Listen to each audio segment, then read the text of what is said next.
document that was supposed to ban slavery in all new territories of the U.S. of A. It was called the Wilmot Proviso. Creative name, huh? Well, it never passed, anyways.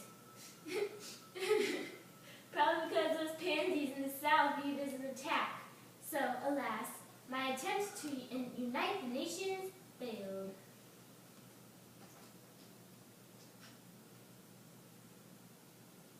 But Davy, why would you need to write that silly proviso when I, Henry Clay, have written the Missouri Compromise? Well, Henry, your compromise didn't apply to this new territory that was gained from the Mexican-American War called the Mexican Cession. Hi, I'm Senator Lewis Cass. I was the Democratic candidate for president in the election of 1848. I thought that people should decide for themselves if they wanted slavery in the new territories by using popular sovereignty. I'm Martin Van Buren, and I'm better than that hooligan Cass, so whatever. I was a candidate in the election of 1848, but I was for Free Soil Party, which is better. Whatever, Van Buren, everyone knows you were as terrible as Justin Bieber singing at that election. Yeah, well, you smell funny, and you look like a girl. Flashford, come on.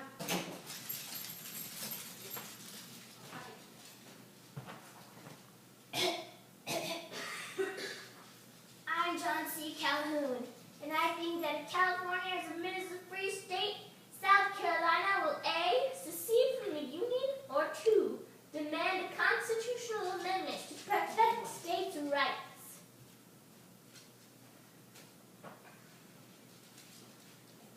Be quiet, Calhoun, you old prune.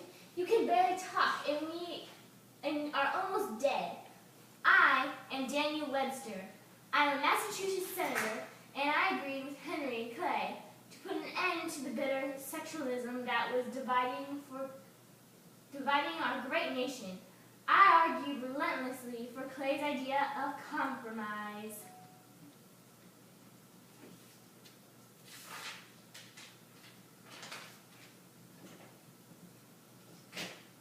Yes, my compromise of 1850 was signed into law.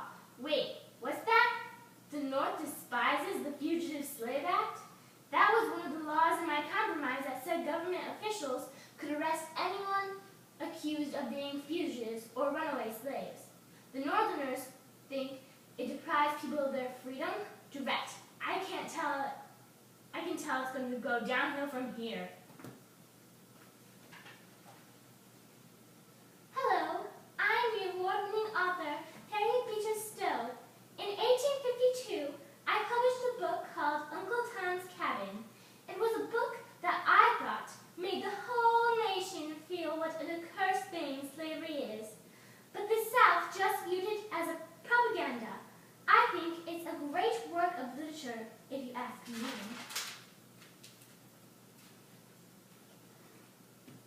Hi, I'm Stephen Douglas. I'm a senator who passed the Kansas-Nebraska Act. I wanted to develop the land near Illinois, so I had a railroad built through it. Then I added 2 new territories and let people decide with popular sovereignty if they wanted slavery or not. But then all these people were like, dude, why'd you do that? And I was like, oh, I don't know, go cry about it. So it's whatevs. Then in Kansas, there were all these people who wanted to vote either for slavery or against slavery. And people got all riled up, and a few people died. So now I guess people call it Bleeding Kansas. This started because they had the government, 2 governments, and each wanting the rights to impose their government on the territory.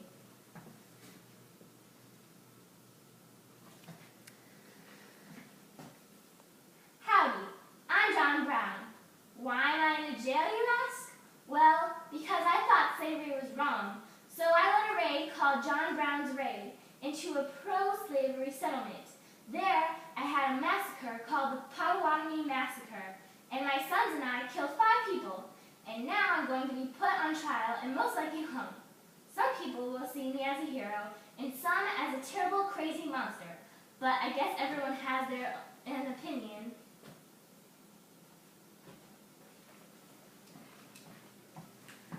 Hi, I'm John C. Fremont. I'm the Republican Party's candidate for president in this year election of 1856. I'm running against the Democrat James Buchanan. Yo, Fremont, what do you say about me, dog? Nothing, sir. James Buchanan. That's right. That's right, I'm the boss here. And I spell boss, B-A-U-5, because I'm ghetto from head to toe. Because I won that 1856 election for prez. Ain't that right, Frito? Zip your yapper, Buchanan. Just because my last name sounds like a chip doesn't mean you can call me that. Also, I won all the 16 free states in that election, so you best be watching your back, Buchanan. You got that? Yeah, yes, sir. Got that right. You just got pwned, son. Hello, my name is Dred Scott. I'm a slave who fought for my freedom. I got a trial to see if I could be freed because I lived in places where slavery was illegal. Then some meanie Chief Justice named Roger B. Taney was like, "You want to be free? LOL, no. You're a slave, brah. You're not allowed to sue because you're an African American, and they aren't citizens. Comprende? Oh, and BT dubs, use be property. KK?" So yeah, this decision was called the Dred Scott decision, and some people were outraged, others joyous, but as for me, I am grief-stricken. Hi, I'm Abe Lincoln, from the coolest state ever, Illinois. I had these debates with this small fry, Stephen Douglas. I also embraced the Republican Party. Oh, and guess what? That weirdo Douglas tried to get his hands on my old lady, Mary Todd. Not cool, broski. So we had these debates called the Lincoln-Douglas debates. Notice how it's Lincoln-Douglas debates, not Douglas-Lincoln? I guess they put the cooler guy first. Well, anyways, before all these debates, I decided for a run for Senate against the small fry. When I accepted my nomination, I said this one speech called the House Divided speech. It went something like this. A house divided against itself cannot stand. I do not believe this government can endure permanently, half slave and half free. I do not expect the Union to be dissolved. I do not expect the house to fall, but I do expect it will cease to be divided. It will become in one thing or all the other. Pretty cool speech, huh? Well, long story short, I lost the election. But I did clarify this. There is no reason in the world why the Negro is not entitled to all the rights enumerated in the Declaration of Independence. The right to life, liberty, and the pursuit of happiness.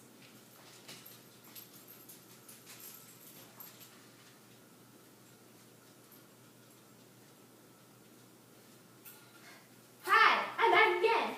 This time as president.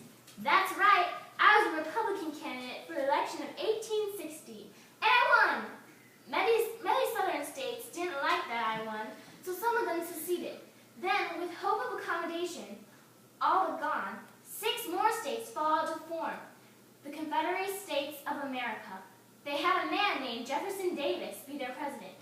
Some Southerners were against secession, though. Tennessee Senator Andrew Johnson and Texas Governor Sam Houston were among them. My first most urgent problem when I took office was Fort Sumter.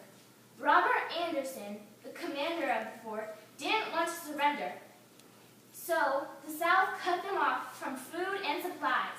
So I devised a plan to send supplies with no troops or guns.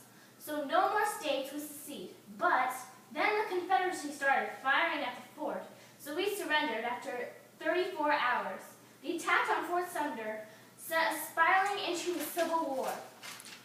The Civil War was a bloody battle, and we had Ulysses S. Grant as our commander-in-chief and Virginia had Robert E. Lee. At the end of this war, I said, both parties condemned war, but one of them would make war rather than let the nation survive, and the other would accept war rather than let it perish, and the war came. Finn.